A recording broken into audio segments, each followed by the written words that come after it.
pressure of gases also has an effect on our weather. So we have atmospheric pressure, but it's not constant. We have a barometer here in the classroom, and it says it's 752 millimeters of mercury today, and that's down from a couple of days ago. So the pressure's been dropping. So the atmospheric pressure going down or going up is associated with different changes in weather. Here's a map showing that there's a low pressure region here and a high pressure region there. I'm not a meteorologist. I don't remember how to read all these little symbols that they have on here. But high pressure usually means there's going to be clear weather, and low pressure usually means there's going to be unstable weather. The variation in pressure of our atmosphere is also what creates wind. Did you ever think about what wind is and where did it come from? Besides it, yeah. It's like, why one day is it suddenly windy? Is some giant out there fanning us or something? It has to do with differences in pressure. Yeah, it's differences in pressure. You get an area that gets a high pressure, and then the air is moving away from that, and there you got your wind. Yeah, very simplified there. The number of gas particles in a given volume, or the concentration of gas particles, is going to decrease as you go higher in altitude or elevation. And also, isn't this like one of the things, like especially like with your lungs, if you're in a high pressure, I think your lung capacity is bigger or larger versus being in a lower pressure, your lungs are smaller. Mm-hmm. So what happens is if you go up to Grant Grove, and it's like 7,000 feet in elevation, right? And you try to like run around and do something, you'll notice you get winded real easy. Because the air is thinner up there. There's not as much oxygen in the air. There's not as much anything in the air. And so your body has to work harder to get the oxygen that you need. And so like when they have sporting events, like in high elevation places like Denver, Colorado, so the Mile High City, right? A lot of athletes will have to go there several days in advance to become accustomed to the differences in atmospheric pressure. No, I'm curious, and this might go off the top of my head, I apologize guys, but I'm just curious. So like if you have an athlete that goes there for like maybe 2 or 3 days, obviously I would assume that like the lung capacity won't just immediately go back to its regular size, like, or would it adapt for a little bit and then would it go back, or would it kind of? Well, I don't think the lung capacity necessarily changes a great deal. Mm-hmm. That's outside of what I know about. But I do know that it's harder to breathe at higher elevations when the atmospheric pressure is lower. And in fact, there's something called altitude sickness, which can kill you because you're not getting enough oxygen. Yeah. So the pressure that's exerted by a gas is going to depend on how many particles are in a given volume. So here we have what look like 2 mason jars. And this one has fewer little red gas particles than this one does. And so just by looking at that, we can say that this one must have a higher pressure. Because if these are at the same temperature, which you assume they are because they're right next to each other, these particles are moving at the same speed. They are the same kind of particle. And so here we have more particles, so we're going to have more collisions. More collisions means more pressure. So this will be higher pressure. Fewer particles, fewer collisions, lower pressure.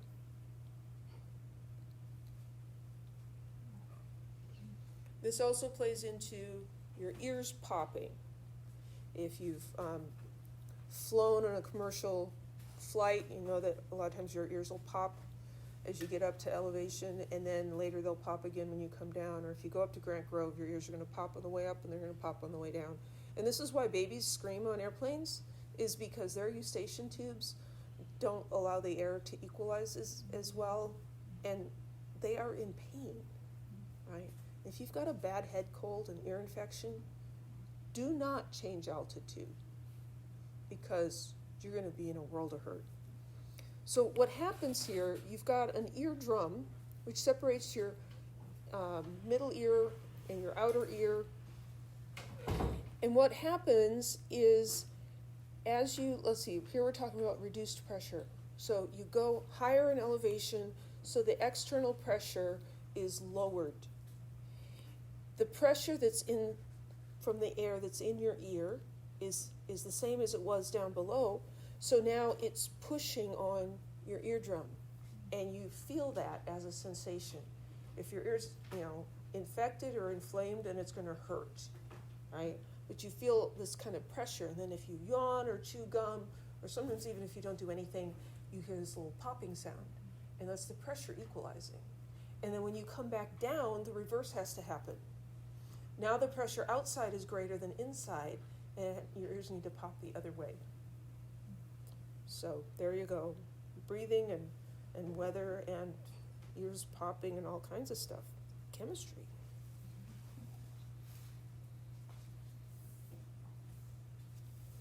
So we measure atmospheric pressure using a barometer.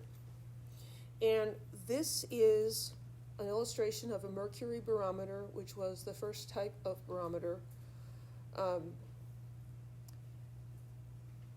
And a guy named Torricelli was the one who came up with this. So basically you've got a really long test tube, 29.92 inches. That's a long test tube, right? That's close to a yard. You take a test tube full of liquid mercury and you invert it carefully into a dish of mercury, and some of the mercury will come out, and then the height of the mercury that stays in is related to the atmospheric pressure outside. So you have a vacuum in here, but you have gravity pulling down on the mercury, but you also have atmospheric pressure pushing down on the mercury out here, which is supporting it from coming out. So Torricelli took one of these things and he marched it up a hill, and he noticed that the level of the mercury got lower and lower as he went up the hill. And then as he came back down, it went back up. Because at the top of the hill, the atmospheric pressure is less. And so the column of mercury that can be supported by that atmospheric pressure is smaller. And so this is where our weird units of pressure, millimeters of mercury, or inches of mercury, come from. You literally take a ruler and measure how tall the column of mercury is. And normal atmospheric pressure, it's 29.92 inches or 760 millimeters. Yes? I'm confused how the inside is the vacuum. So before it was tipped over, this was all full of mercury. So you tip it over, and some of it comes out. Well, what's left up here? Nothing. There's actually nothing. We're like, well, isn't it air? No, how would air get in there? Right? We don't see this happen like when we play with cups in the bathtub or something. You probably did that as a child. You can take a plastic cup, turn it upside down in the bathtub, and lift it up with the top under the water, and it'll stay full of water, right? Oh, cool. Right? And then you pull it all the way out, and all the water gushes out, right? To do that with water and see that vacuum form, it would have to be 30 meters tall. That's, you don't have room in your house for that. Your house might not even be that tall, right? But with mercury, because it's so much more dense, 29 inches, which is still an awful long thing to be carrying around. Yeah. So average atmospheric pressure at sea level is 760 millimeters of mercury. The higher the atmospheric pressure, the higher the column. So millimeter of mercury has another name. It's also called torr. I think they were probably trying to just simplify things, but they ended up complicating things because now we kept the millimeter of mercury because it just relates to the actual measurement so beautifully that we just don't want to give it up. So now we just have two names for the same thing. Torr and millimeter of mercury, same thing. There are other pressure units. There are pascals, pounds per square inch, PSI. This is what you measure your tire pressure in. There's the torr. We can measure the mercury in inches. That's what the weather people do. And atmosphere is also a unit. So 1 atmosphere is the average atmospheric pressure at sea level. And all of these other units, our relationships here are relative to 1 atmosphere. So all of these things are equal to each other.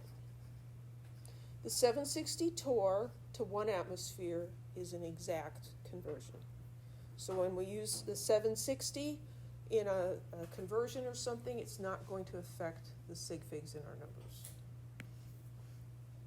So your local weather report announces that the barometric pressure is 30.44 inches of mercury, which looks like in Hg. Convert this pressure to PSI. And this is the sort of information that I'll give you on an exam for the pressure conversion units. Okay?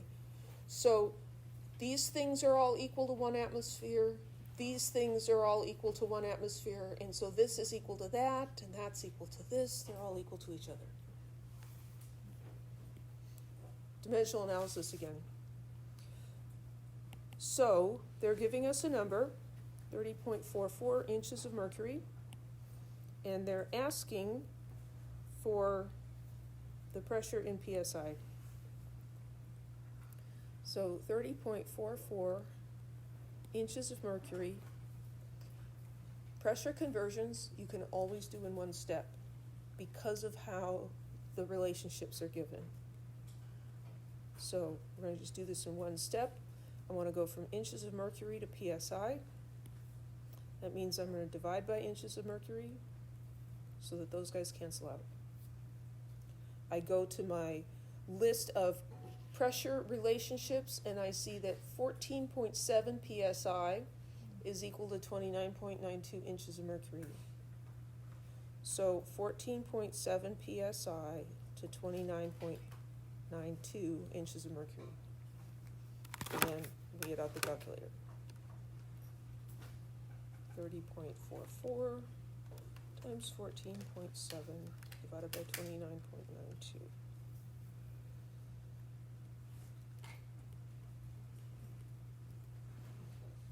That would be PSI.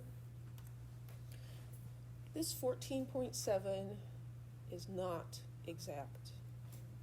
I don't know why they do that in there, because that's only 3 sig figs. We actually know what it is to more. It's actually 14.69, so why don't we just do that? But again, they didn't ask me. So we are going to be limited to 3 sig figs here. And this is one of those things where rounding up gets a little tricky, right? Because the next one's a 5, so I need to round the 9 up to a 10, which then bumps the 4 up to a 5. And so I get 15, but I still need that first decimal place, 15.0 PSI. Any questions?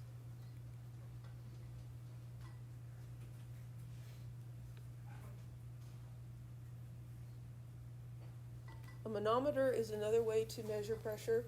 Here, instead of measuring atmospheric pressure, we're going to compare the pressure of a gas in a container to atmospheric pressure. And again, you can do this with mercury in glass tubing. So this is the manometer. And so we've got a U-shaped tube here, and it's got mercury in it. If the tube was open to the atmosphere on both sides, the mercury would be level on each side, right? It would be something like this. Be like this. That's not working. It'd be the same on both sides, right? Because you got atmospheric pressure, so this is open. You got atmospheric pressure on both sides pushing down the same. You've got gravity on both sides pushing down the same. It'll be the same. But it's not the same because it's not open. One side is connected to this gas sample, and this pressure is higher than 1 atmosphere. So the pressure of this gas is pushing down on the mercury harder than atmospheric pressure is pushing down on the mercury. And so this side of the mercury is lower than that side. So again, we can use a ruler and measure the height in millimeters of mercury. And that gives me the difference between the pressure in here and the pressure out there.